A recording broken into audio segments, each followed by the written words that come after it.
Sahabatku yang sedang diuji, saya tahu. Mungkin saat ini, Anda sedang memikul beban yang tak mampu Anda ceritakan pada siapapun. Mungkin pintu rezeki Anda terasa sedang terkunci rapat. Atau ada hajat besar yang seolah mustahil untuk terwujud. Sebelum kita membongkar rahasia besar Al-Fatihah ini, saya ingin mengajak Anda menyatukan frekuensi doa. Mari kita saling menguatkan. Tuliskan Amin di kolom komentar sebagai bentuk kesungguhan Anda mengetuk pintu langit hari ini. Percayalah, ketika ribuan orang mengaminkan doa yang sama, getarannya akan mengguncang arsy dan pintu rahmat Allah akan terbuka lebih lebar bagi kita semua. Dan jika Anda merasa video ini adalah jawaban yang Anda cari selama ini, jangan ragu untuk menekan tombol like dan subscribe. Dengan melakukan itu, Anda tidak hanya mendukung channel ini, tapi Anda sedang menjadi wasilah atau perantara kebaikan bagi orang lain yang juga sedang mencari jalan keluar dari masalah mereka.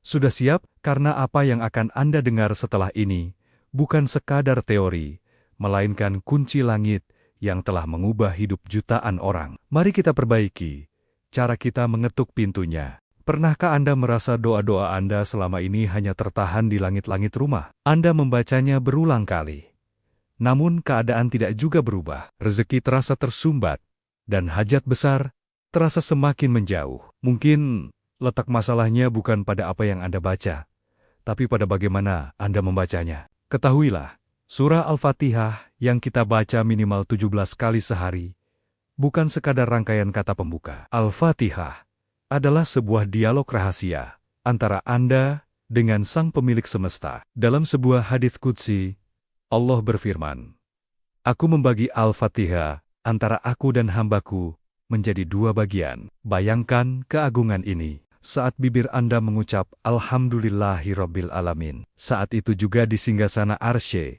yang maha luas Allah menjawab, "Hambaku memujiku." Saat Anda mengucap Ar-Rahmanir Rahim, Allah menjawab, "Hambaku menyanjungku." Ini bukan komunikasi satu arah. Ini adalah momen di mana perhatian Sang Maha Kuasa tertuju sepenuhnya kepada Anda. Namun, pertanyaannya, apakah saat Anda membacanya, hati Anda sedang hadir, ataukah lisan Anda bergerak, sementara pikiran Anda masih berkeliling mengejar urusan dunia? Rezeki yang macet seringkali terbuka saat sang hamba mulai berbicara dengan Tuhannya, bukan sekadar membaca naskah. Berhentilah sejenak di setiap akhir ayat, rasakan jawabannya. Karena saat pintu komunikasi itu benar-benar terhubung, maka tidak ada satupun pintu hajat di bumi yang sanggup tetap tertutup. Mengapa banyak usaha yang dimulai dengan keras, namun berakhir dengan sia-sia? Jawabannya ada pada satu kalimat yang sering dianggap biasa.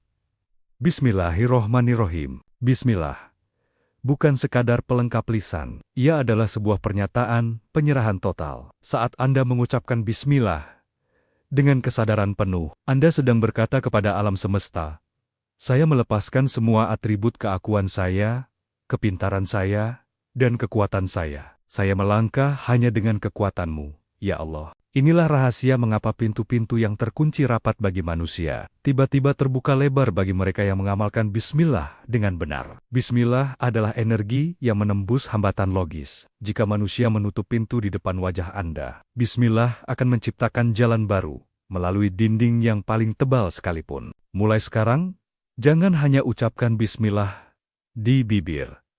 Rasakan getarannya di hati. Jadikan ia sebagai kunci untuk membuka setiap gembok kesulitanmu. Karena tidak ada satupun beban yang berat jika diawali dengan nama yang maha memberi beban dan maha memberi solusi.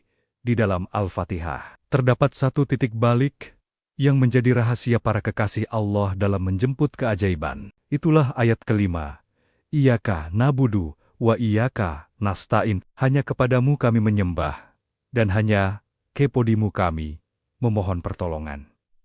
Inilah jantung dari segala hajat besar. Perhatikan urutannya. Iyyaka na'budu kami. Menyembahmu hadir lebih dulu, sebelum iyyaka nasta'in kami mohon pertolonganmu. Banyak dari kita yang gagal karena kita sibuk meminta pertolongan, tapi lupa memposisikan diri sebagai hamba. Kita ingin gajinya, tapi enggan melakukan kerjanya. Saat Anda sampai pada ayat ini dalam salat atau zikir Anda, berhentilah sejenak. Inilah saat di mana Allah berkata, Ini adalah bagian antara aku dan hambaku, dan bagi hambaku apa yang dia minta. Hadirkan hajat besarmu di titik ini. Mintalah dengan perasaan butuh yang paling dalam. Karena ketika penghambaanmu sudah mencapai puncaknya, maka pertolongan Allah akan turun dengan cara yang tidak akan sanggup dinalar oleh pikiran manusia. Seringkali kita merasa sudah berlari sekuat tenaga, namun rezeki tetap terasa menjauh. Kita bekerja siang dan malam, tapi hasilnya seolah menguap begitu saja. Tahukah Anda, bisa jadi masalahnya bukan karena kurangnya usaha, melainkan karena kita sedang menempuh jalur yang salah. Itulah mengapa kita diwajibkan meminta, ihdinas syiratal mustaqim. Tunjukkanlah kami jalan yang lurus. Ayat ini bukan hanya doa agar kita masuk surga di akhirat nanti, tapi ini adalah navigasi ilahi untuk hidup kita di dunia. Meminta jalan yang lurus adalah meminta agar Allah membimbing kaki kita hanya melangkah ke peluang yang berkah. Meminta agar Allah mempertemukan kita dengan orang yang tepat, di waktu yang paling tepat. Ketika Allah sudah menuntun Anda di atas sirat atau jalurnya, maka rezeki tidak lagi perlu Anda kejar dengan susah payah. Rezekilah yang akan menemukan alamat Anda dengan ketepatan yang sempurna. Apa yang terjadi ketika logika manusia menemui jalan buntu? Ketika dokter angkat tangan, ketika bank mengeluarkan surat penyitaan, dan ketika semua teman menjauh, disitulah tangan yang tak terlihat bekerja melalui karomah Al-Fatihah. Dalam sejarahnya, Al-Fatihah disebut juga sebagai As-Sifa sang penawar dan Al-Kafiyah yang mencukupi. Kekuatannya sanggup merubah takdir yang terlihat gelap menjadi terang benderang. Keajaiban Al-Fatihah seringkali datang dari arah yang sama sekali tidak pernah terlintas di pikiran Anda. Mungkin lewat orang asing yang tiba-tiba menolong, atau lewat ide sederhana yang tiba-tiba menjadi solusi miliaran rupiah.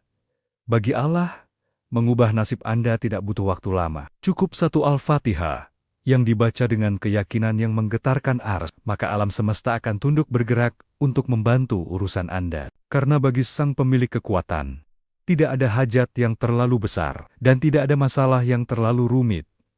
Rahasia terbesar dari Al-Fatihah bukan terletak pada seberapa banyak Anda membacanya dalam satu waktu, melainkan pada seberapa konsisten Anda menjadikannya sebagai napas hidup. Al-Fatihah adalah sumber mata air. Jika Anda hanya menggalinya sesekali, Anda hanya akan mendapat sedikit percikan air. Tapi jika Anda istiqomah, ia akan menjadi sungai rezeki yang tak pernah kering. Mengamalkan Al-Fatihah berarti Anda memutuskan untuk hidup dalam frekuensi syukur dan penyerahan diri setiap saat. Jangan pernah lepaskan surat ini dalam kondisi apapun, baik saat lapang maupun sempit. Jadikan Al-Fatihah sebagai teman bicara Anda sebelum memulai pekerjaan, sebagai pelindung sebelum Anda tidur, dan sebagai sandaran saat hati Anda hancur. Karena siapapun yang menjadikan Ummul Kitab sebagai kunci hidupnya, maka ia tidak akan pernah menemukan pintu yang terkunci selamanya. Kini, saatnya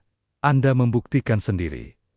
Perbaiki caramu mengetuk pintu langit, dan saksikan bagaimana indahnya pintu-pintu bumi terbuka lebar untukmu.